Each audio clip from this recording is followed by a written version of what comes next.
So if we could, Mayor Sparks, thank you for allowing us to use your facilities here. And we'd just like to invite you up to say a few words. Well, good morning to all of you and to those who join us in the chambers this morning. It's a pleasure to have you here. We're so grateful for your leadership and for shining yet another spotlight on the issues and the challenges of water in the San Joaquin Valley and California. As you all know, this is no longer just an agricultural versus environmental issue. This is certainly a municipal issue as our water supply here in the city of Fresno becomes increasingly challenged. So we appreciate your leadership, and to all of the participants who will speak and address you today, I'm grateful for their input and look forward to additional information coming forward. And thank you so much for your continued focus on this issue. Hope you have a very productive day. And now I'll yield to my distinguished colleague, Congressman Rob Bishop of Utah, the ranking Republican member on the National Forest and Public Land Subcommittee.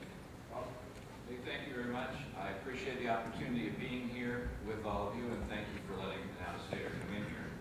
Governments do not create ideas. Ideas create government. And one of the reasons I am here is to hear ideas from you. When obviously people are suffering, that is bad. That suffering is caused, whether intentional or not, by the government, or could easily be mitigated by government actions, and that does not take place. That is an intolerable situation, and this valley is in a difficult situation. I hope you will tell me what you think of the administration's efforts. There are federal drought action teams that have been in place a year. The action plan that has been recently announced. I hope you'll tell me your opinions of surface water needs and the efficacy of them, of legislative approaches like the Turning Pumps On Act, which Representative Nunes has introduced. I hope you'll tell me what you think of the Endangered Species Act, for there is indeed precedent in suspending that if there is a human need that's there. And there are those who will tell me that conservation and prioritization is the key solution here. If indeed, and this is why it's important for all of us outside of California, because you feed us. And if indeed you eventually decide that prioritization of what you grow is the important element, I just want to add for the record, I don't like cantaloupe, bell pepper, or spinach. So if you decide to prioritize, I hope that would help. The livelihood of tens of thousands of people is on the line here. We do not have the luxury to ignore this vast human problem. And I appreciate the opportunity of being here. I look forward to hearing from your comments. Thank you. Well, thank Tom McClintock for putting this on, and especially Devin Nunes, who worked behind and just been a tremendous leader in this issue in Congress each and every day. Our ranking member, Rob Bishop, continues to fight for us and coming all the way out here to listen. And that's what we want to hear today. I will tell you something I don't appreciate is Washington refusing to listen. Once again, by rejecting our invitation to participate, to this administration is just business as usual. Providing lip service to the problems of this valley, giving hope, but providing no change. And I want to thank, coming up today, Fred Starr, farmer in Bakersfield, representing many of my constituents down there, director of the Kern County Water Agency as well. Frustration that comes down to this is about jobs, the economy that we're seeing. You go along the highway, we see the signs, foods grow where water flows. Those signs could just as well say, jobs grow where waters flow. Over 25 million Californians and thousands of acres of farmland receive their water from the Sacramento-San Joaquin Delta region. In Kern County alone, agriculture production has an annual gross production value of over $4 billion. This is a vital part of our economy, but water shortages continue to threaten our county and contribute to our double-digit unemployment. The sad part is that there are solutions, but they are being ignored. My colleagues and I have introduced and continue to ask for votes on bills and amendments that will help fix this man-made drought. But these bills die because Nancy Pelosi and her Democrats will not allow even an up or down vote on the floor. That is why, again, I want to thank Devin Nunes. He introduced a discharge petition for Turn on the Pumps Act to force a vote to the important legislation. But I thank you for coming today. We want to listen to you, but we want to get the message out.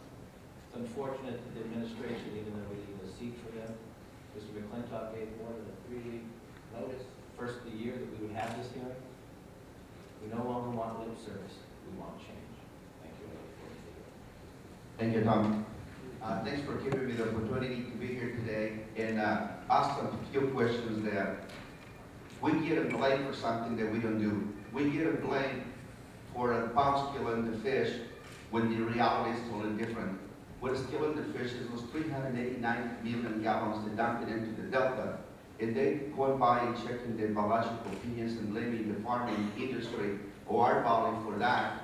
When we go and look delta, we go and see how big the delta is, and the little spot where the pumps are pumping, and we get blamed for that. When we go and see something, what happened in Haiti, that was natural disaster. What happened here is created by our own representatives. Representatives, one day we elect representatives that should be working for us, working with us, or fighting for us, or defending us on the situations like what we're going through. When we go to the west side, when we go and back to farmers, farm workers, and business people, that's a total disaster. Because some of these farmers, they've been in business for second and third generations. When we got farmers, farm workers that have been in the same farm for 10, 30, 20, even 40 years, and they end up without a job, they end up on the street. Because basically one day they came and told them they didn't have a house no more, they didn't have a job no more. And then they have to move to some other areas. They never think they're going to be going through this in their life. Some of these employers, when they go and see the farm workers, or some of us, when we go see our farm workers, and we tell them there's nothing there. When we see some of the farm workers in the food lines, farm workers that we used to see picking cantaloupes, harvesting, I know, Bob said, like he doesn't like cantaloupe. But when we see our people working hard, people that really got pride, people that really work, they sweat out there, putting the food on the table for you, for me, for everyone in this country, and all of a sudden we have to see these people in the food lines. And it's pretty embarrassing to see some of those people, when they're going to receive those food cans, so that food is coming from China. That's like a slap in the face. That, for our government, we always got all the respect. Our communities, we concentrate and work and produce. And fortunately, in the last 3 years, we've been really studying why we get blamed for something that we don't do. We're not infecting the delta, we're not killing the fish, and the pumps getting shut off because they're blaming the pumps, and they say that that's what is killing the delta's mouth. I think the reality is a lot bigger than that. When we went in field and we went to see those channels in the place where the water's hardly moving, you see that water bubbling in there. It's how infected it is. When you see Sacramento, Stockton, Tracy, and all those cities dumping their sewage into the delta, that's what is killing the fish.